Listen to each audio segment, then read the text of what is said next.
Salut les petits potes, j'espère que vous allez bien. Aujourd'hui, comme vous l'avez vu dans le titre, non ce sera pas des threads d'horreur. Mais ça veut pas dire pour autant que vous n'aurez pas des sueurs froides dans le dos. De toute façon, si tu veux des threads d'horreur récents, eh bien j'ai sorti une vidéo hier. Dedans, t'as 3 nouveaux threads d'horreur. Tu peux aller la voir après, t'inquiète pas. Au cas où je te donne le contexte si t'as pas vu la première vidéo de ce genre. Bon, c'est pareil, tu peux aller la voir après, y a pas d'ordre dans la vidéo. Je me suis baladé sur Reddit et on va lire tout type de confessions. Certaines sont plutôt glauques, d'autres vicieuses. Certaines font froid dans le dos et de temps en temps une petite marrante histoire de détendre l'atmosphère. Tu sais quoi, je te propose de pas perdre plus de temps. Prends ton meilleur chocolat chaud et installe-toi confortablement.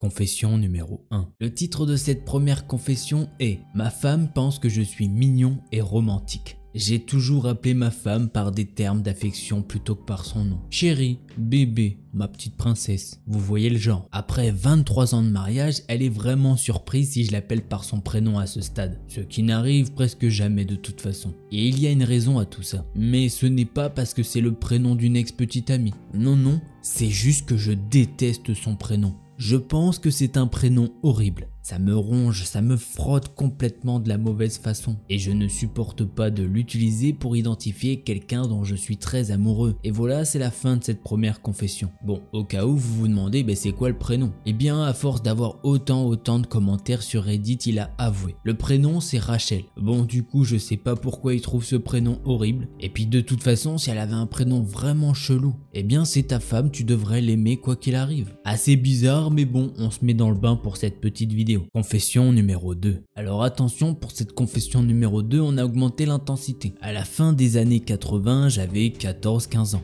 Et la période n'était pas bonne pour dire que j'étais un adolescent gay. Bien que ça n'excuse pas ce que j'ai fait. J'avais tellement peur d'être démasqué que j'ai commencé une relation avec la sœur de mon meilleur ami de l'époque. Mes amis se moquaient constamment de moi à propos de ne pas avoir couché avec elle et ils me traitaient de gay. Ils plaisantaient. Mais j'ai pris ça tellement au sérieux que je l'ai convaincu pour avoir un rapport intime avec moi. Et j'ai fait un trou dans le préservatif en espérant la mettre enceinte pour avoir des preuves. Elle a fini enceinte et quand j'ai découvert la réalité de ce que j'ai fait, j'étais choqué de mon comportement. Elle a pensé tout naturellement que le préservatif avait craqué. Mais je ne lui ai jamais dit que je l'avais fait exprès. Elle a été forcée d'aller dans une autre école et elle a finalement abandonné les cours pour avoir le bébé. Elle et sa famille ont déménagé avec le bébé et je n'ai jamais gardé le contact avec eux. Je me suis toujours senti comme une merde pour avoir ruiné sa vie et abandonné mon enfant. Alors là mes petits potes, je vais pas vous mentir que c'est chaud. C'est très dur comme confession. Certes, je peux bien comprendre qu'avoir cette orientation à cette époque-là, c'était pas si facile, mais de là à faire ce genre de choses, aïe, c'est chaud. Il a mis enceinte une fille très jeune alors qu'elle aurait dû avoir ses responsabilités peut-être un peu plus tard. Lui, de son côté, n'a pas assumé son rôle de père, comme beaucoup d'ailleurs j'ai envie de dire. Enfin bref, on va passer à la confession numéro 3. Confession numéro 3. Alors là, celle-ci elle est un petit peu spéciale étant donné qu'elle m'a été envoyée par boîte mail. Bonjour à toi Delcor et Cookie. J'aime bien tes vidéos, mais c'est vrai que parfois j'oublie de mettre le pouce bleu. Et parfois même, je loupe des vidéos car je ne suis pas abonné. J'espère que tu ne m'en veux pas trop. Des bisous. Putain, ça me fait hyper mal de lire ça, mais bon. Je vais me réconforter en me disant que toi là, derrière ton écran, t'es abonné et t'as mis le pouce bleu. Je le sais, j'en suis sûr. Je te fais confiance quand même. Putain, non, c'est pas possible, je peux pas lire ça en fait. Ok, bref. On passe à la vraie confession numéro 3. La vraie confession numéro 3. Alors déjà, cette confession, elle est assez longue. Et le gars, il va nous parler de petites substances. Mais pas de ce genre-là. Du coup, je me suis arrangé pour changer les noms. Et tu comprendras vite qu'un Doliprane ou un M&M, c'est pas ça que je voulais dire à la base. Mais bon, pour pas me faire quick par YouTube, je suis obligé de trouver des procédés comme ça. Et aussi, j'ai enlevé pas mal de détails qui allaient dans ce sens. Mais comme je pouvais pas développer de ouf, je voulais vraiment aller au but concret de la chose. Et du coup, le titre, c'est celui que vous pouvez retrouver sur la miniature, je suis responsable de la mort de plusieurs personnes. Il y a environ 4 ans, j'étais vendeur sur le Darknet. C'était une chose relativement de courte durée. Je le faisais juste parce que j'étais trop paresseux pour obtenir un travail classique. Je voulais démarrer ma propre entreprise et utiliser l'argent de ce business comme une start-up. J'avais consommé moi-même pendant des années. Avec ça, j'ai rencontré beaucoup de gens dans la scène de la vente. Et finalement, j'ai commencé à le faire moi-même. Mais j'étais bien trop anxieux pour le faire dans la rue. Je détestais rencontrer des gens dans les parkings. Et je voulais absolument pas qu'un client puisse connaître mon adresse. C'est là que j'ai compris que je devrais plutôt le faire en ligne sur le dark web.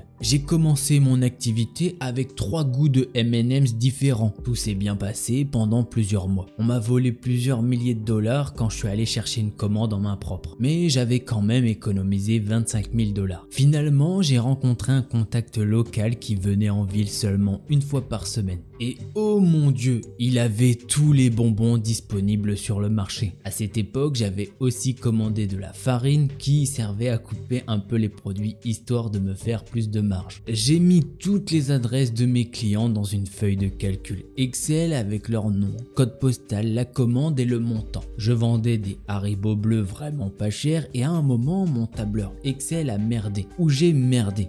Et environ 7 personnes ont commandé des Haribo bleus. Mais à la place d'envoyer les Haribo bleus, de la poudre blanche très forte est partie. Sur le coup, j'ai pas remarqué et j'ai continué à faire mon truc pendant quelques jours. Après environ 5 jours, quelqu'un m'a contacté et m'a dit que son ami était mort à cause de la poudre blanche. Je lui ai dit qu'il racontait des conneries et j'ai raccroché. Je suis allé voir sur mon PC pour vérifier mon journal de commande. Et effectivement, j'avais trop de Haribo bleus en stock. Sur la plateforme que j'utilisais pour vendre, on pouvait voir les activités et dernières connexions des acheteurs. Et tous ceux qui m'avaient fait les dernières commandes ne s'étaient pas connectés depuis 3 jours. J'ai immédiatement désactivé mon compte vendeur. Je n'avais même pas besoin de confirmation. Je savais ce qui s'était passé. Je savais que je venais de tuer plusieurs personnes. J'ai vendu le reste de mes bonbons. J'ai converti mes bitcoins en argent réel et j'ai déménagé très loin. Je n'ai parlé à personne pendant des semaines. J'ai trouvé un emploi dans un restaurant,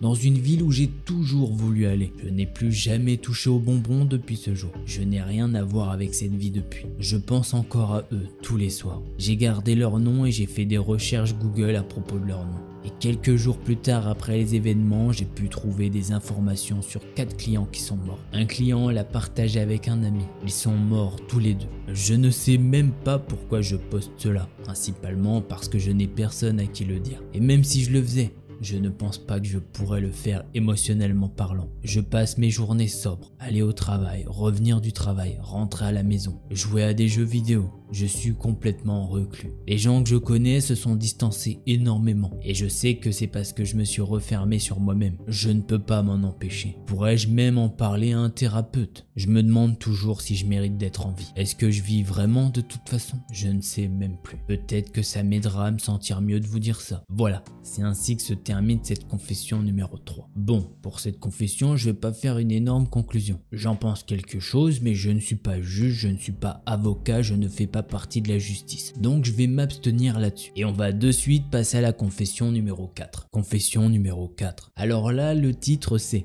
mon mari ne veut plus me laisser faire la lessive, puisque oui, il faut savoir que je fais semblant d'oublier des pièces ou des petits billets d'1 à 2 dollars dans les poches de mes vêtements. Je range mes vêtements dans le bac pour mettre les affaires sales. Et si j'essaye de faire la lessive, mon mari m'en empêche pour faire directement la lessive à ma place. Ah, si vous saviez, ce sont les dollars les plus rentables que j'investis. Voilà, ça c'est les petites confessions marrantes entre 2 trucs glauques. Vraiment très marrant, je pense que la femme avant elle devait faire la lessive assez souvent et du coup elle a remarqué qu'avec sa petite technique, et son mari s'en chargeait pour se faire de l'argent de poche. C'est très marrant, ils trouvent leur bonheur comme ça, pourquoi pas. On va maintenant passer à la confession suivante. Confession numéro 5. Alors sans spoil, cette histoire va être glauque dans un sens, mais positive si je puis dire dans l'autre. Donc ne jugez pas trop vite la personne de cette confession. Vous verrez très bien à la fin. tout a commencé quand j'avais environ 15 ans. J'ai commencé à devenir attiré par les filles autour de moi. Au fur et à mesure que je vieillissais, au lieu que mes attraits grandissent en fonction de mon âge, ils n'ont jamais bougé, ce qui m'a amené à être continuellement attiré par les filles de cet âge. Quand j'étais mineur, ce n'était pas un gros problème, mais quand je suis devenu adulte, ça l'était. Quand j'ai eu 19 ans, j'ai pris la décision de devenir essentiellement reclus. Je ne voulais blesser personne, mais il y avait beaucoup d'émotions qui se battaient en moi. J'avais des pulsions que je contrôlais peu, et c'était une mission tous les jours pour éviter de les suivre. Ces pulsions m'ont presque submergé quand je parlais seul avec la fille d'un ami. J'ai résisté du mieux que j'ai pu et je me suis enfermé. Je ne sortais dehors que lorsque je savais que les enfants étaient à l'école ou qu'ils ne seraient pas dans la rue après la tombée de la nuit. J'évitais les médias impliquant des enfants. J'évitais les livres impliquant des enfants. La plupart du temps, je ne sortais pas du tout. Seulement après la tombée de la nuit, j'ai pris des boulots où je pouvais travailler la nuit pour ne pas avoir de contact avec des enfants. Cela a fait de ma vie un enfer absolu. Je suis devenu une épave nerveuse. J'étais anxieux si quelqu'un venait à ma porte. Dans l'hypothèse où c'était un enfant. J'ai quand même travaillé, mais mon rendement était médiocre. Cela m'a souvent amené à être congédié ou à faire l'objet de mesures disciplinaires. Personne d'autre ne savait ce que je vivais. Par nécessité, c'est quelque chose que je devais endurer seul. Il y a environ 7 ans, j'ai trouvé un psychologue. C'était devenu trop. Et j'ai dû en parler à quelqu'un. Au cours des 6 mois qui ont suivi, nous avons découvert que mes sentiments 18+ découlaient de la violence 18+ que j'ai subi à un jeune âge. Les expériences que j'ai vécues très jeune étaient répétitives et violentes. Il s'est avéré que j'avais essayé d'oublier la plupart des incidents. Je ne savais même pas à quel point c'était grave. Cependant, la découverte de ceci mène à cette révélation. Au cours des 3 années de traitement, 2 fois par semaine, mes sentiments envers les mineurs ont commencé à s'estomper. Lentement mais sûrement, j'ai commencé à aller mieux. Je dois ma vie à mon psychologue. Littéralement, j'étais sur le point de mettre fin à mes jours avant d'aller le voir. Maintenant, 7 ans plus tard, je n'ai plus aucune attirance pour les mineurs. J'ai une vie beaucoup plus normale. Je peux effectivement sortir pendant la journée sans être anxieux. Je peux parler à des enfants sans pulsion. Je suis plutôt normal. Je suis toujours aux prises avec les répercussions de mes temps sombres. Mais les temps sombres eux-mêmes sont finis. Je suis marié et j'ai un petit garçon qui va naître. Le processus de traitement est tellement libérateur. Je ne peux même pas le décrire maintenant. C'est mon psychologue qui m'a suggéré de rédiger tout ça. Il pense que cela aidera mon processus de guérison. J'espère que ce sera le cas. Merci de m'avoir lu. Ding ding ding, disclaimer. Bon, en 1, je ne cautionne absolument pas qu'on puisse faire des choses à une personne mineure. Qu'on soit bien clair là-dessus. Mais justement, j'ai raconté cette confession car cette personne a compris qu'elle avait un problème. Mais elle a réussi à prendre les mesures nécessaires afin de ne pas faire de mal à des enfants. Il a fait ce qu'il a pu, il n'est pas rentré en contact avec eux et surtout ce qu'il a aidé par-dessus tout, c'est son psychologue. Maintenant, il vit sa vie normalement et il a bientôt un fils qui va naître. Comme quoi, il y a bien des personnes qui essayent de lutter contre leurs démons intérieurs. Voilà. On passe maintenant à la confession suivante. Confession numéro 6. Bon, après une confession comme la précédente, on rigole un petit peu avec celle qui va arriver. Il faut savoir que je fais 20 cm de plus que ma femme. Donc quand je prends une douche, je m'assure de mettre la pomme de douche aussi haut que possible. Ensuite, quand ma femme veut prendre une douche, eh bien elle ne peut pas l'atteindre pour la baisser. Et elle doit m'appeler. Et c'est alors que je peux la voir nue. Et elle n'a même pas réalisé que même pour moi c'est trop haut. Et bah voilà, elle est finie cette petite confession numéro 6. Bon, on est sur un petit coquinou, ça fait pas de mal, elle est marrante. Allez, on va passer à la dernière confession de cette histoire. Puisque oui, elle est un petit peu longue, on va dire. Confession numéro 7. Dans un premier lieu, il faut savoir que je suis un garçon de 19 ans. Mon beau-père a épousé ma mère quand j'avais 14 ans. Mon père est mort quand j'avais 11 ans. Et je repense encore à notre relation. J'ai toujours rêvé qu'il était un père extraordinaire. Mais si je suis honnête, il était violent. Il m'a fait me battre contre un enfant de 13 ans alors que j'en avais 10. Quand je lui ai dit que j'avais peur, il m'a traité de petite soumise. Je n'ai pas gagné le combat et il a été très déçu de moi. Quand ma mère a épousé mon beau-père, nous avons gardé nos distances. Et il est honnêtement 2 fois l'homme qu'était mon père. C'est difficile à dire, mais c'est vrai. La seule chose qu'il m'a dite avant d'épouser ma mère était qu'il ne nous ferait jamais de mal et nous protégerait toujours. Cela fait 5 ans et il a tenu sa promesse. Il a toujours été génial avec ma mère et moi. Et j'avoue qu'il me gâte parfois. Il s'occupe de mes corvées et me donne ce que je veux même si je ne lui demande pas. S'il m'entend parler de quelque chose, il me le donnera. Il me demande toujours si j'ai assez d'argent. Et si j'en ai pas, il en transfère sur mon compte. On ne parle pas vraiment de choses personnelles, mais il a toujours dit que je pouvais lui parler parlait de tout et de n'importe quoi. Aujourd'hui, nous étions au magasin et un garçon plus âgé m'a accusé de l'avoir dévisagé alors que nous étions sur le parking. Je ne savais même pas de quoi il parlait, alors je lui ai dit que je ne l'ai pas mal regardé. Mais il m'a brusquement mis à terre. Mon beau-père a sauté si vite que je n'ai même pas vu ce qui s'était passé. Je l'ai entendu frapper le gars. Et quand je me suis levé, le trou du cul était sur le sol, l'air effrayé et tenant son nez. Mon beau-père criait sur lui d'une voix effrayante. « Tu ne remets jamais tes mains sur lui ». Il m'a aidé à me relever et le gars est remonté dans sa voiture et s'est enfui. Après ça, dans le magasin, mon beau-père voulait que je reste absolument dans son champ de vision. Sur le chemin du retour, il arrêtait pas de s'excuser de ne pas être intervenu plus tôt. Et il m'a dit qu'il ne voulait pas que je le voie se battre. Je ne l'ai jamais vu se fâcher ou élever la voix. C'était effrayant, mais ça m'a fait aussi me sentir bizarre. Je peux pas vraiment l'expliquer, mais j'ai enfin l'impression de savoir à quel point il m'aime. On ne se le dit jamais, mais j'ai toujours su ce qu'il ressentait. Quand on est rentré, je lui ai dit que je l'aimais pour la première fois. Et il m'a fait le plus gros des câlins que je n'ai jamais eu. J'ai même failli pleurer. Voilà mes petits potes, on va finir sur cette confession qui est assez émouvante. J'espère que cette vidéo vous aura plu où on varie les confessions. Et je vous le dis de suite, j'ai vraiment de quoi faire un épisode 3. Donc si vous le voulez, c'est très simple, faut écrire dans les commentaires épisode 3 s'il te plaît. Bon mes petits potes, si vous aviez oublié le petit pouce bleu de soutien, eh bien il vous reste quelques secondes pour le faire. Et oui, toi si t'étais pas abonné, j'espère que cette vidéo t'a convaincu de le faire. Et bah oui, il y a à peu près 60% des gens qui regardent mais qui sont pas abonnés. Je t'avoue que si tu t'abonnes, ça m'aide de fou pour atteindre le palier des 10 000 petits potes. Et bah vous savez quoi, en attendant la prochaine vidéo, portez-vous bien, tchuss les petits potes. Il a mis enceinte une jeune très fille.